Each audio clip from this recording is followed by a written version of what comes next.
Adakah di antara kalian yang tahu atau pernah lihat logo ini? Ini kira-kira logo apa ya? Kalau ada yang jawab ASEAN, ya betul banget. Ini adalah logo ASEAN atau Association Southeast Asian Nations yang merupakan organisasi persatuan negara-negara di Asia Tenggara yang saling bekerja sama. Bekerja sama dalam bidang apa aja? Dan kenapa sih negara-negara ini memutuskan untuk saling bekerja sama?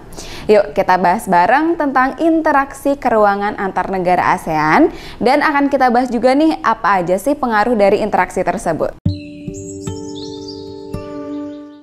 10 negara yang tergabung dalam ASEAN bisa dilihat di gambar di samping ini nih.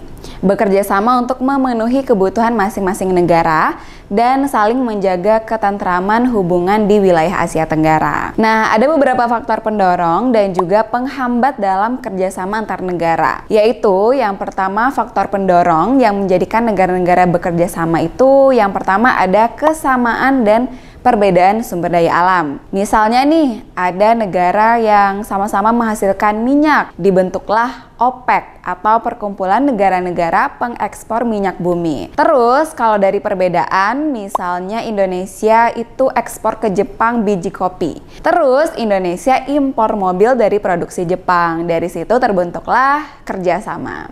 Lalu yang kedua ada kesamaan dan perbedaan wilayah atau kondisi geografis.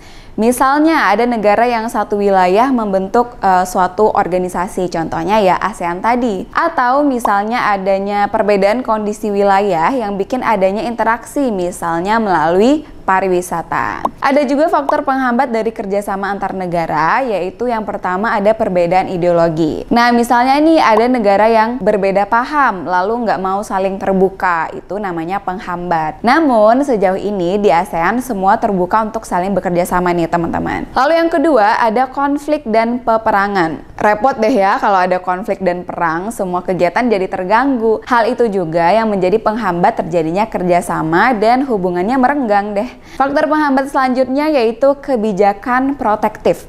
Apa itu Kak? Nah teman-teman, kebijakan protektif itu misalnya nih, ada negara yang mau melindungi keadaan negaranya sehingga negara tersebut nggak mau terbuka untuk segala kesempatan kerjasama. Berikutnya ada perbedaan kepentingan tiap-tiap negara. Kalau tiap-tiap negara tidak memiliki satu kepentingan atau satu tujuan, bisa dipastikan kerjasama pun akan terhambat. Selanjutnya, kita akan membahas tentang bentuk-bentuk kerjasamanya nih antar negara di ASEAN dalam bidang politik, sosial, budaya maupun pendidikan. Yang pertama kan kita bahas di bidang sosial dan budaya dulu nih. Contohnya itu menyelenggarakan festival film ASEAN. Kemudian ada pesta olahraga SEA Games, ada penandatanganan kesepakatan bersama di bidang pariwisata ASEAN atau ASEAN Tourism Agreement atau ATA dan sebagainya. Yang kedua di bidang politik dan keamanan. Bentuk kerjasamanya adalah pembentukan Badan Pemberantasan Terorisme, kemudian ada pertemuan antar menteri pertahanan, kemudian ada penyelesaian sengketa Laut Cina Selatan, dan juga kerjasama hukum bidang migrasi. Kita beralih ke bidang pendidikan, contohnya pemberian beasiswa antar negara atau ASEAN Scholarship, serta Olimpiade Sains tingkat ASEAN. Pengaruh perubahan dan interaksi keuangan terhadap kehidupan di negara-negara ASEAN. Kita bahas nih teman-teman. Yang pertama, pengaruh pada aspek ekonomi, yaitu berpengaruh pada terbentuknya pasar tunggal MEA atau masyarakat ekonomi Asia. Lalu yang kedua, pada aspek sosial, pengaruhnya adalah negara-negara ASEAN ini saling membantu. Contohnya, semua saling membantu untuk pengungsi dari Myanmar. Lalu yang ketiga, dari aspek budaya nih, pengaruhnya adalah saling melestarikan kebudayaan negara-negara ASEAN.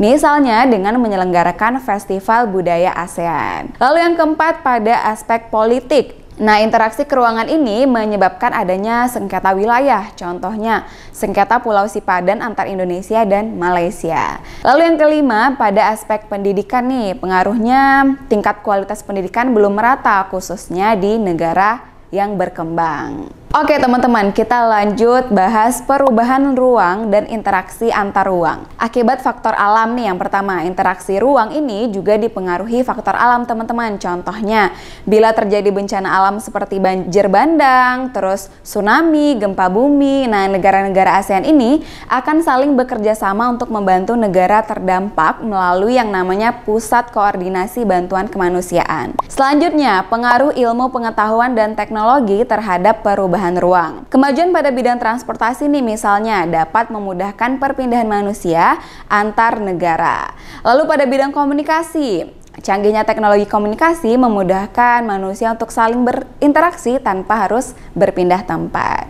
Lanjut ya, kita bahas pengaruh perubahan ruang terhadap kehidupan ekonomi. Negara-negara di ASEAN ini mulai menerapkan namanya AFTA. Nah, apalagi nih kira-kira AFTA? Jadi teman-teman, AFTA ini adalah singkatan dari ASEAN Free Trade Area atau Kawasan Ekonomi Bebas Asia Tenggara. Hal ini akan memudahkan distribusi barang serta memicu kreativitas ekonomi negara-negara ASEAN karena impor dan ekspor antar negara ASEAN ini tidak dibebani pajak. Seperti itu. Selanjutnya ada pengaruh konversi lahan pertanian ke industri dan pemukiman terhadap perubahan ruang. Jadi, semakin bertambahnya populasi penduduk, maka bertambah pula kebutuhan industri dan pemukiman. Akibatnya adalah ruang terbuka hijau ini semakin berkurang, kemudian produktivitas pangan dan pertanian menurun, kemudian berkurangnya daerah resapan air, meningkatnya polusi udara, serta air. Oke teman-teman, kita udah bahas banyak hal nih tentang ASEAN. Waktunya sekarang kita menyimpulkan apa sih yang kita pelajari hari ini. Jadi, ASEAN ini adalah organisasi perkumpulan negara-negara Asia Tenggara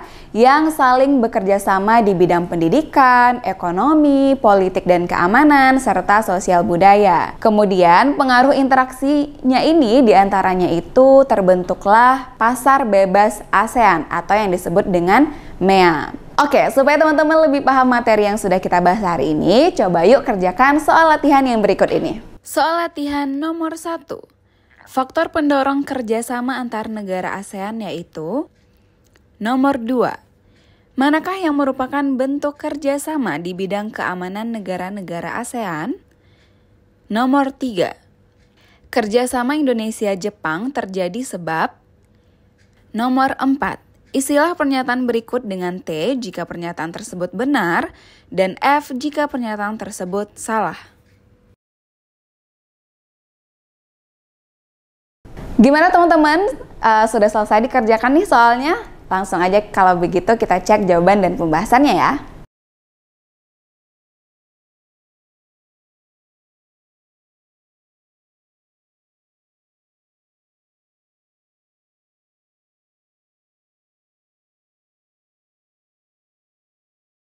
Oke deh teman-teman, kalian hebat banget udah nyimak video ini sampai selesai. Kalau begitu, kita ketemu lagi di video pembelajaran lainnya ya.